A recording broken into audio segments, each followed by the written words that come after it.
Hey, Amy, would you seriously hurry up with the divorce agreement? I haven't got the time to mess around with someone who's dragging me down. Can we speed this process up so I can be with my new girlfriend already? Jeez. Sheldon, why do you have to speak to me this way? What is with your attitude right now? I've been nothing but calm and understanding. After you cheated on me right after our wedding, you haven't come home for at least a week. Once I thought it all through, I then saw the divorce papers in the mailbox. Don't you see what you're doing is really having an effect on me? Don't you think what you're doing is insane? It's not insane. How could you say that? Look, it's just the way it is now. It was destiny that I was to have an encounter with a drop-dead, gorgeous woman at our wedding reception. And while you were at the wedding reception, in the middle of the bathroom, you were getting turned on by a little college girl. Just when I thought you had gone back to our hotel room, you spat at me and said, "I'm divorcing you, you old hag," and just vanished into thin air. In the morning, when I finally heard from you, you sent me lewd pictures of you and this girl together. I can't help but think, what sort of crazy person would do that to someone they just got married to? Ugh, whatever, Amy. You could say whatever you like. I don't care. Penny and I are in love, and it's the real deal. She's shown me more love in this short amount of time than you ever have since we got together. Now hurry up with the divorce papers so I can be with Penny. Right. I love your attitude, considering you're the one who had an affair with some young college girl literally right after we just got married. Ah, so your lover's name is Penny. I see. Yes, Penny is a beautiful name, isn't it? She's a beautiful young lady who attends one of the most elite universities in the country. She's 20 with her whole life ahead of her. She's much younger and prettier than you old hag. You're 5 years older than me. I don't know what I saw in you. You're just jealous of how young and stunning she is, and I'm not gonna put up with this abuse from you about her. Man, you're such a whiny little man. Stop being so annoyed, Sheldon. I have no interest in hearing about your lover. Wait. What are you talking about? I'm not whiny. Don't call me that. I only want one thing out of you, and you're not giving it to me. Fine. If you want to get a divorce and live with your little Princeton princess, then so be it. We'll get divorced then. What, really? You're actually going to give me what I want for a change? You'll divorce me? Is this for real? Yes, but in order to get a divorce, you need to take responsibility for some things. You need to take care of these things properly, or this will come back to bite you. Okay. What responsibilities are you talking about? Look, I just want to be done with you. Okay, well, along with the alimony I receive from having you divorce me, I think it's only fair if I receive the full amount needed to pay for the wedding expenses. Huh? You want me to pay the whole amount for the wedding? Are you kidding me? I get having to pay for the alimony, but why should I have to pay for the wedding expenses? Hasn't the wedding venue already been paid for? Didn't you pay for it? Well, if you want that wedding to not exist anymore, you need to take responsibility for what you've done by ditching me after it. You need to pay me so we can forget it all happened. Then we'll have no problems. What? I should have to do that? That's not fair at all. Both of us got married, so two people split the expenses, Sheldon. The amount I paid covered both of us, so you need to pay your half to me. Your parents also know about what you owe me, so you can't run away and not pay me. Are you serious, Amy? My parents are in the loop about this too? Jeez. Okay, alright, fine. I was gonna just pay for the money the guests gave to us and then that sort of thing. What are you talking about? You can't do that. Our marriage didn't work out, so we can't take the money our guests gave us. I've decided to return all the money we got at our wedding. What do you mean? Our guests gave that money to us. It's a gift. So I should be able to use it for paying my share of the wedding. We can't just return the money back to them. Well, you can't. That money isn't yours. And after all this nuisance you've been causing, I ought to be compensated for wasting my time on someone who calls me an old hag and cheats on me. What? Are you kidding me? I have to pay compensation? I'm not doing that. You can't just make all these decisions without me. You can't just spring things on me like that. I'm not paying you a cent. Well, you're the one that chose to ignore me and the conversations that we needed to have. I deserve to be compensated because of how you've been treating me. Even if you weren't around, you knew that these discussions were going to move forward. You gave up any chance to have your own input. This is your mess, so lie in it. Are you being serious right now? I just want to be with my young and pretty Penny. You are really dragging this out. It's so frustrating. How much is this all going to cost me? I shouldn't have to pay for anything. Crap, this can't be happening. I went to pay for all the money you asked for in one lump sum, and my entire savings are gone from my account. It's completely empty. How can I have no money? I have no savings left, even though I work for one of the biggest firms in the country. And on top of that, because all those coworkers were invited to the wedding, the news about why we're getting divorced has spread all over the office like wildfire. But I don't have any money, so I'm stuck in this job. Why does this always happen to me? Well, I don't know what to tell you. Your mess, so you lie in it. Honestly, you've brought this on yourself. It's on you if you can't pay for all that you owe me. Don't come running to me about not being able to afford anything and being stuck in your job. I'm not your wife, remember? You're seriously saying this again? You can't talk to me like that. How dare you? I don't say crap like that to you, Amy. Aren't you gonna give me any praise for sticking with Penny? I'm in love with her, for God's sake. You should be happy for me that I found love. Why would I be happy for you when you cheated on me? Anyways, I was meant to say I got an alimony payment from Penny. I just saw that it had been transferred into my account. What? Are you messing with me right now? Why are you making her pay you? She hasn't done anything to you. She owes you nothing. You're being completely out of line here if you're making her pay for the alimony. Look, I don't know what to tell you.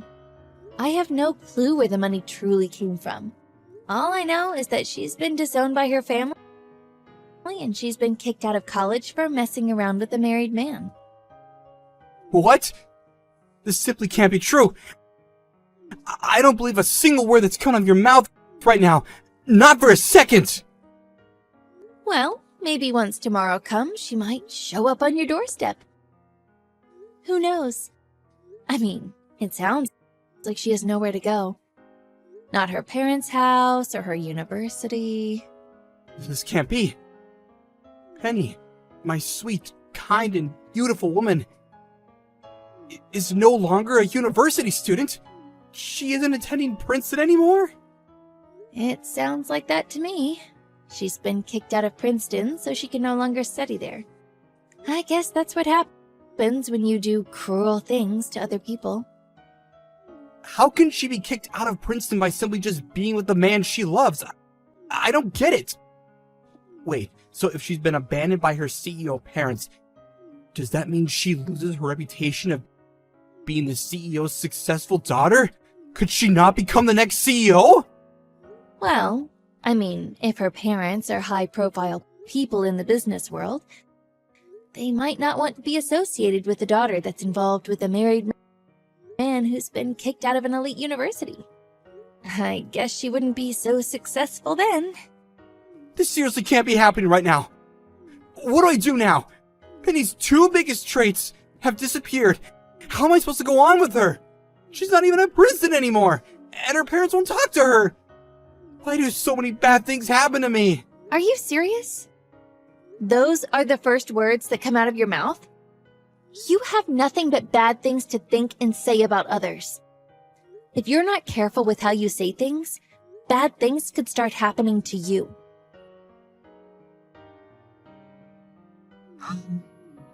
Hey, Amy, it's been a while since we last talked. I tried calling you, but obviously you didn't pick up. I need to talk to you. It's urgent. Your parents' house, it's easy to access, right? Like it's wheelchair friendly? About 10 years ago, I did a wheelchair accessible renovation for my grandfather who passed away. He spent his days bound to a wheelchair. Now, I'm also living this way. From next week, I'll be living at your parents' house, so I need a room for myself to be able to move around freely. Wait, Sheldon? Is this you? What's going on? I don't understand what you're talking about. I'm so confused. What do you mean you'll be living at my parents' house? Like, what? Why? We're divorced? My ex-husband shouldn't be anywhere near my parents' house. Well, you need to help me, Amy. I've actually had a bit of an accident. I'm actually now bound to a wheelchair. I'm gonna be moving around in a wheelchair for the rest of my life. What? You're in a wheelchair? I can't believe it. How did that happen?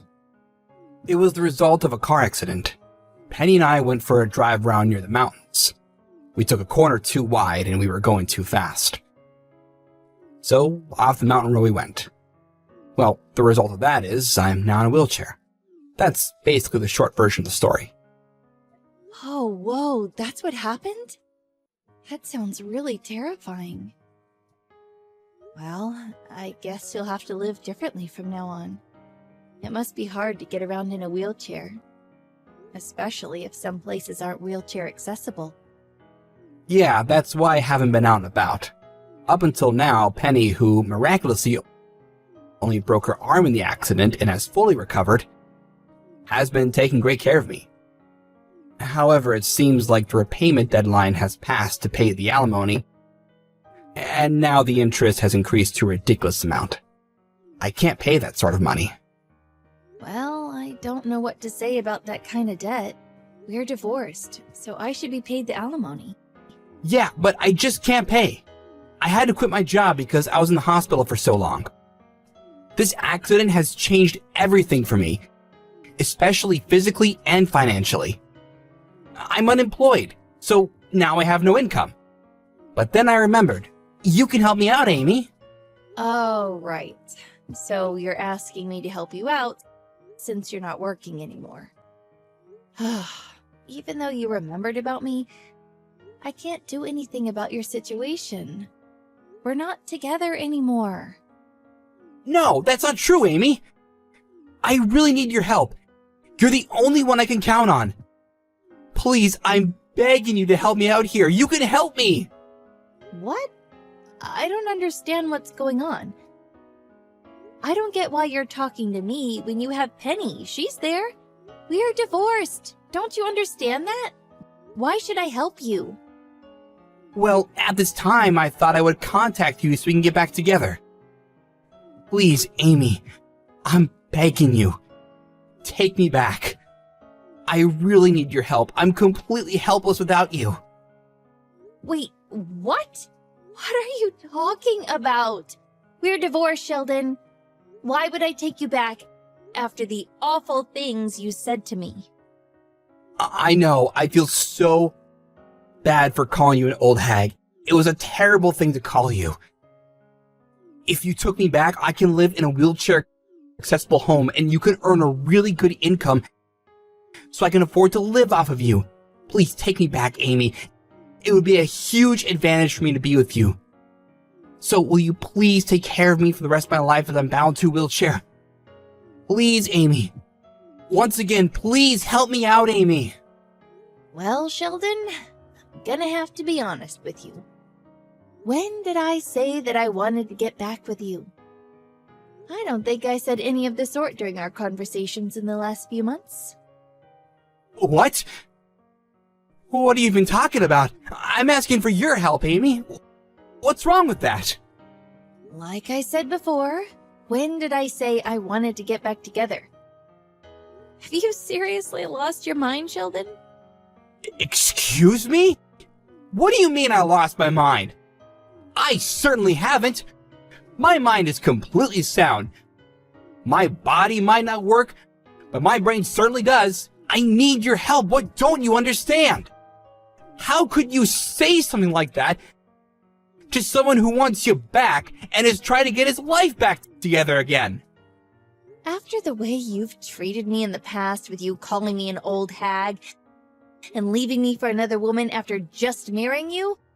No, I'm not taking you back, and I don't plan on changing my mind. Okay, I get it. That wasn't the best way to deal with things. I didn't mean anything by it. But seriously, you think abandoning me just because it's a hassle to move me around in a wheelchair is a good idea? Come to think of it, you never came to visit me while I was in the hospital. I was in a serious accident and you never showed your face. You are such a cold and evil woman to me. Don't call me that. I'm not a cold woman at all. Today was the first time I've heard about your accident and you being in a wheelchair. If I'm not mistaken, you're the one that abandoned me first. You left me for a younger woman. No matter how you think about it, it's weird to only just blame me and push the good things that happened to the front of your mind. Stop involving me in things that happened after we got divorced. You're a stranger to me now. But I really need your help. You're the only person that I have. I can't do anything without you. Please, Amy, if I could get on my knees right now, I would. I'm in a wheelchair for life. I really need your help. I'm not helping you. Not after what you've done to me. If you're in a wheelchair, you should be able to get help from the government or even volunteers who take care of people like you. But there's no one that can look after me like you. At times like this, you should be showing me some sympathy and care. You're my wife. Where's your generosity? Show me some of that. I don't need to show you anything. We're already divorced. And I don't need to show you any sympathy. I'm not your sister. I'm not your wife. I have no connections with you anymore. Please, I want to be with you again, Amy. I've missed you so much. I still love you. I want to get married to you again. Are you being serious right now? There's no way I want to get married to you again. It didn't even work the first time. But I don't understand. Why not? What's wrong with getting married again?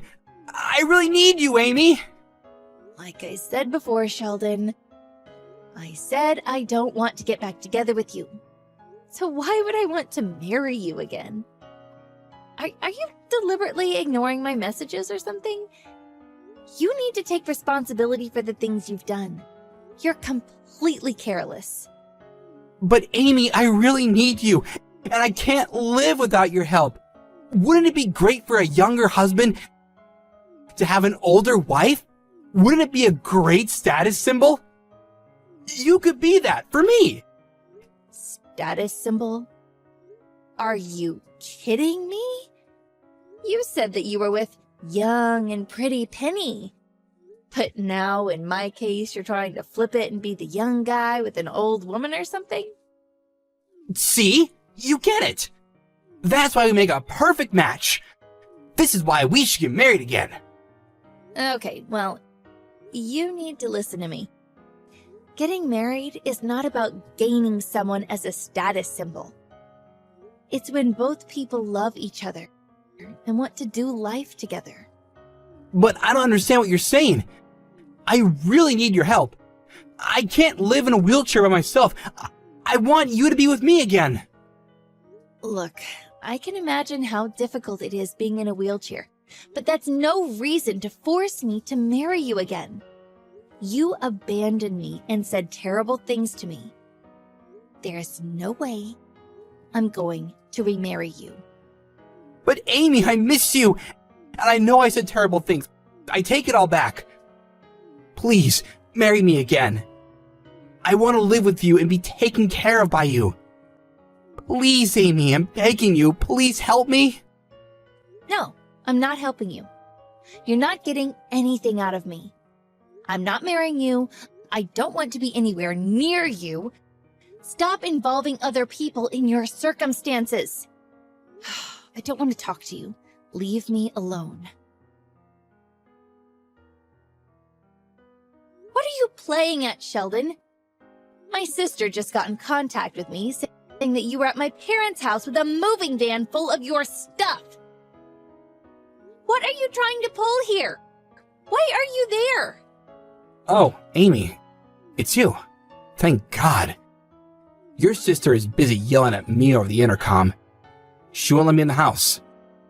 I have all my stuff ready to move in, and no one will let me in. And rightly so. You're not moving into my parents' house. Get away from there. You're not welcome. I need to live in a wheelchair-accessible home, and your parents' house is perfect. Are you not at home right now? You don't have any right to just move into my parents' house. We aren't together. And it's not because I'm out. It's because I don't live there anymore. Wait, what? What do you mean you don't live at your parents' house? Why aren't you there? Oops, I should have told you this before. My parents, my sister, and her husband are all living together at their house. What? You don't live at home? But I thought after we got divorced, you went back to your parents' house. Well, I was, but it was temporary. I was immediately transferred to another workplace, so now I live in a completely different apartment in a completely different suburb. But I don't understand. You're living somewhere else? You're the eldest daughter, so why did you get to leave the house? My sister got married. Her and her husband decided to move into my parents' house to look after them. So because of this, the ownership of the house has changed over to my sister. The house is no longer in my parents' name, so it's not their house. It's my sister's house. But I don't get it. How did this all happen so quickly? I thought that your parents' house would definitely be yours, since you're the oldest. I thought I would have somewhere to live. Oh, so you thought you could push your way back into my life and even my house? Is that what you wanted? That was your plan all along, wasn't it? Well, you're not there anymore. What do I do now? I need somewhere that I can move around easily. I need to stay at your parents' house. I need to live there. Your family needs to let me in. That's the least you can do. We're not helping you. You're not a part of this family. You left me. No matter how hard it is for you to live in a wheelchair, it's not good to cause trouble at this time. Can't you just leave me alone and let me live my life in peace? But you can't do this to me. You can't abandon someone who's in a wheelchair. Please, Amy, you can't leave me out on the street. My sister just told me she's called the police. They should be on their way to her house right now. They can deal with you, and maybe if you're nice, they might help you. What? The police are coming? You can't let your sister do this. I need your help. I need someone to take care of me. Please, take care of me, Amy. My sister will not show you mercy. She doesn't need you causing any disturbances outside her house. You need to be an adult and just go quietly. But Amy, I need you. You can't leave a poor defenseless man in a wheelchair on the street. You can't abandon me. Please, marry me again so we can live together. I need so much help. Won't you please help me? Yeah, I have no urge to help. So, good luck with everything, Sheldon. You're gonna need it. Well, bye-bye now. Shortly after my sister called the police, the patrol car pulled up outside her house. It sounds like Sheldon went away quietly. A few days after that, I received an apology from Sheldon's parents. Even though I kept him at arm's length during the divorce process, it seems like he couldn't accept the fact that I didn't want to have anything to do with him. and was using the excuse that he lives in a wheelchair in order to reconcile with him. He had no choice but to move back in with his parents. However, his parents decided not to spoil him or give him any special treatment. After going to the doctors, it seems that depending on his rehabilitation, he might be able to walk again and only needs to use a cane to help him walk. In the future, while also supporting him to get his independence back, his parents will reinforce themselves and get more tough with him at the same time. It sounds like he's already terrified of what his parents will do to him once he's recovered from his accident.